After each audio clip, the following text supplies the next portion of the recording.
Hello, in this video I'm going to see if my electric bike can carry me 80 kilometers, which is about 50 miles, without pedaling, or at least mostly without pedaling.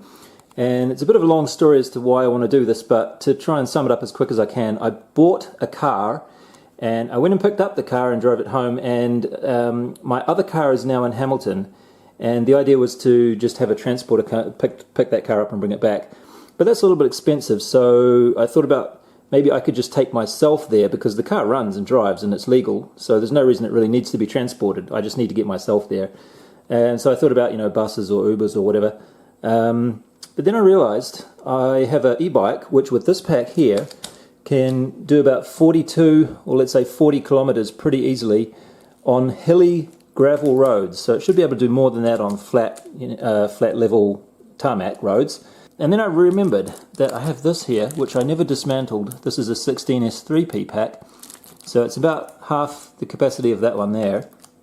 And I was meaning to dismantle this and use these cells for something else, but I just never did. So it's been sitting here, and I could put this in parallel with that. So I'd have a 16S9P 18650s, and this would be just over 1.5 kilowatt hours. So this is just over 1 kilowatt hour, so it'd be just over 1.5 with this. And it would probably fit up on the top tube of the bike fairly nicely.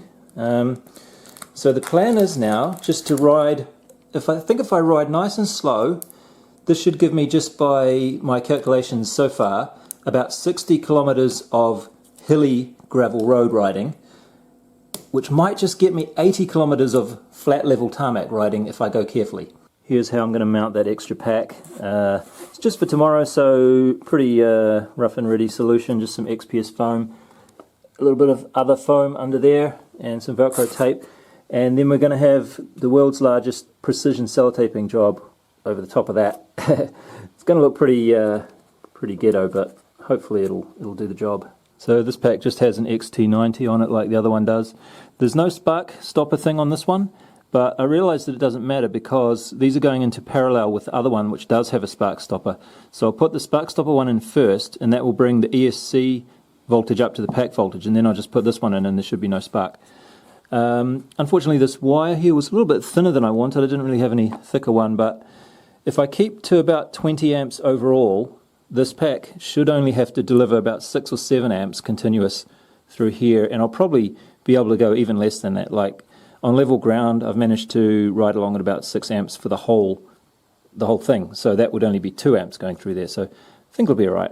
And then the next step is to charge the pack with the lower voltage, which is that one, up until it meets the voltage of that one, and we're just about there. And then we can connect them together, and they'll be in parallel from that point, and then I can do the full charge into both of them at the same time. Okay, here we go. It doesn't look very flash, but seems to be holding on there okay. And I will of course take the packing tape with me just in case I need to add reinforcements as I go over bumps and maybe it gets a bit loose or something. Now this thing here, I can't quite remember how to reset that, but I'll just take a note of the fact that we're starting at 2.9 kilowatt hours there, and I think that one counts up, that one counts down. Oh, and I have to cut these off too, otherwise I'll get in trouble with English turbines, I think it was. Yeah, don't worry, I'll cut those off right now, I promise. And the weather today is not quite as good as the weather forecast said, but I'm okay with that because my biggest concern about this trip was getting sunburn. So if it stays kind of like this, that'll be just nice. Just to be on the safe side, I printed out the route on paper as well, just in case my high-tech gadget in my pocket fails me, or maybe I don't have cell reception or something. It's going to be going through some pretty rural areas, and there might not be many people around to help me out if I get lost. Anyway, so what it says on here is actually 75 k's, but like I said, there's a town at about the halfway mark, which is not quite on my route, so I think if I duck in there and back out again, that'll add about 5k, so that's why I'm calling it 80 k's in my video title.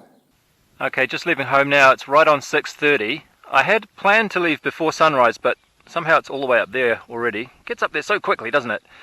And I just really remembered that even before I get to where my Google Maps plan starts over there, I've got about 3 kilometers inside the farm to do, so it will be closer to 80 k's even if I don't duck into that town to buy lunch. So it might actually be more than 80 if I do go in to get lunch there. Anyway, let's go.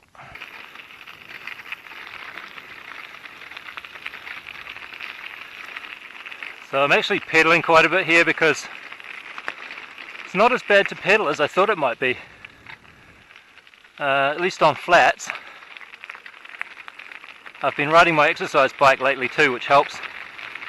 But then when we get to something like this, of course, I'll just take a break.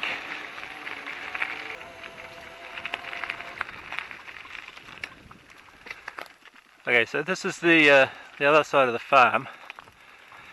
So this is where my zero starts on Google Maps. 75 k's from here. Okay, we're on,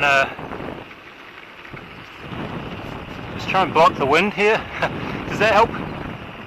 I was just saying we're on paved ground now, so it's a lot easier to roll and keep your momentum. And see how it says 64.9 there? When I put 500 watts of power on, it only sags to 64. So it sags less than a volt to do 500 watts.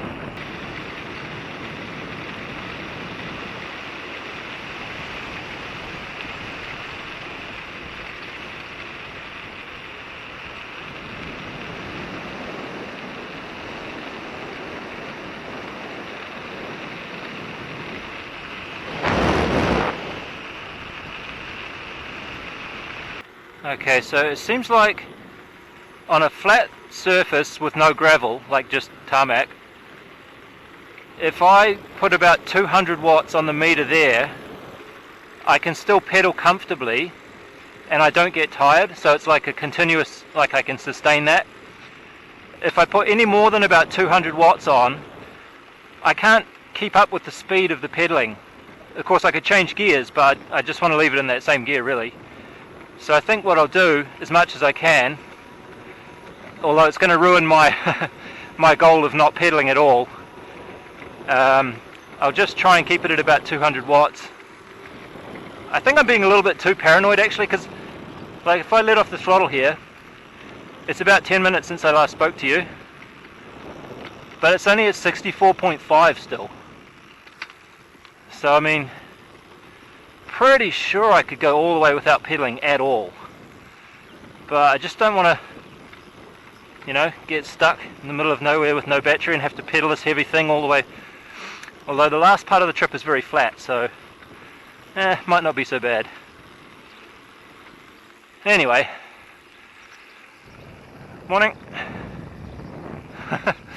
It's quite a nice place, this this whole area. I've never been over here.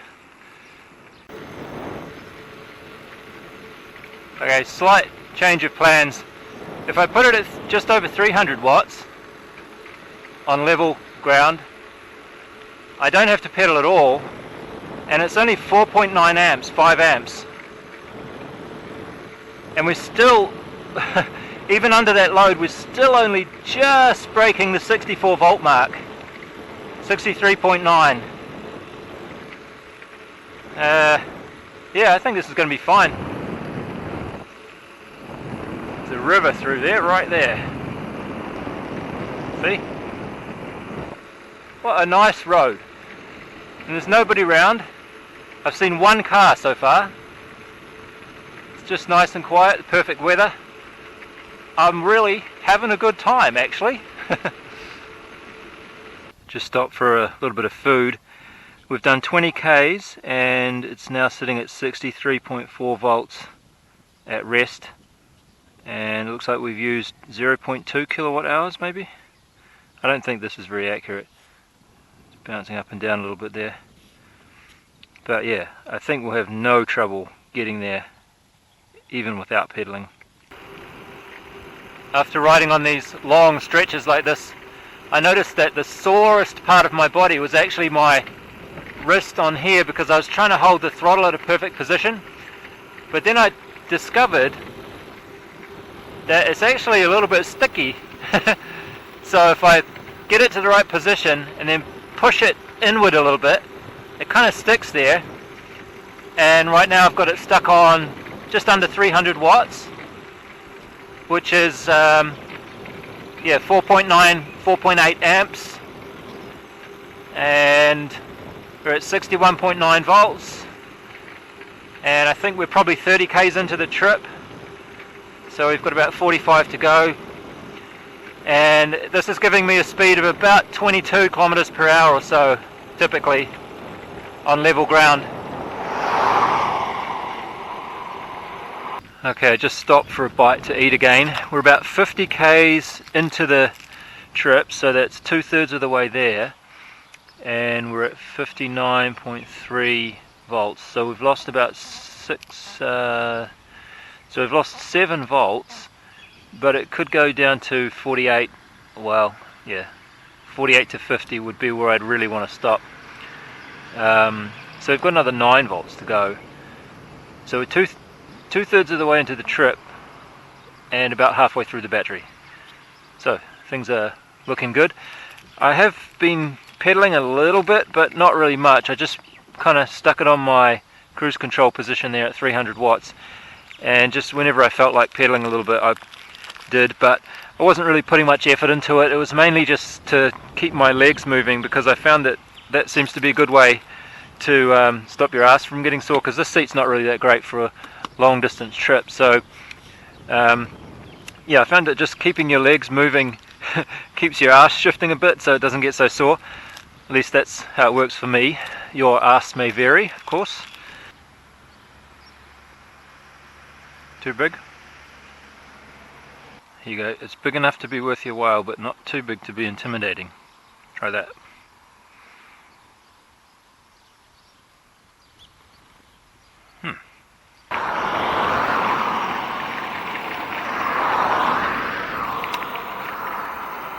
This one? What?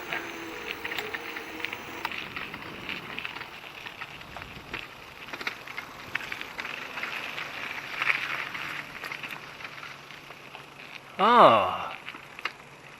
Oh, this is nice. How about that? Te Awa River Ride. Oh, look. It's a nice little cycle path. I didn't even know that. Cool.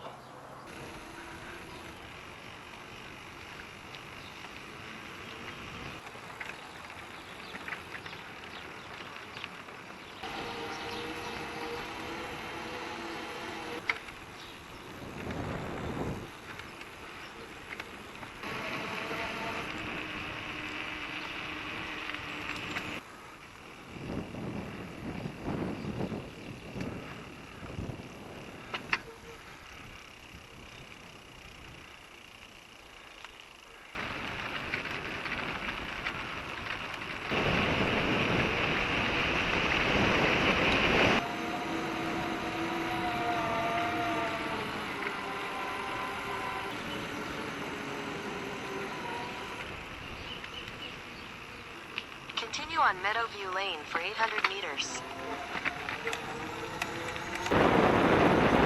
8 amps.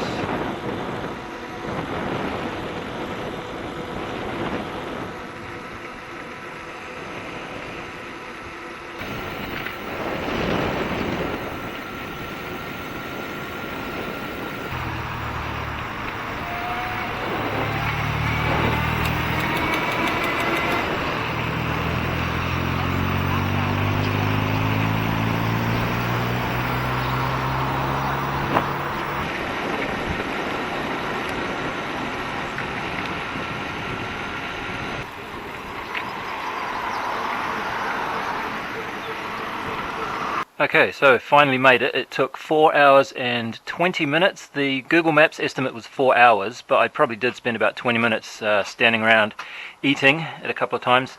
So that's pretty accurate. And the voltage that we've got here, 57.2, and we're up to 3.9 kilowatt hours, and we started at 2.9, so we've used just on 1 kilowatt hour. and 1 kilowatt hour is what my normal battery is.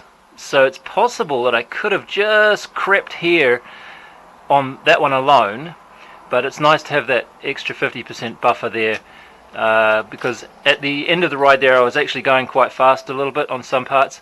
Once I saw that I was sort of within 5 or 6 k's of my destination, I went a little bit faster, up to like 700 watts occasionally. Man, when you're on smooth tarmac, it goes really quite fast on just a little bit of power. And I'm wondering, see, these tires are not very good for doing that, but if you had some nice road tires on there with low rolling resistance, you know, pump them up nice and smooth, and then on that smooth tarmac, I wonder how fast you could get on, say, you know, 500 or 700 watts or something. Be pretty fast. Yeah, so what else to say? I guess that's about it. I don't know if this is really worth making a video about. I just thought I'd add another little bit to this series, the playlist, keep the playlist going with updates.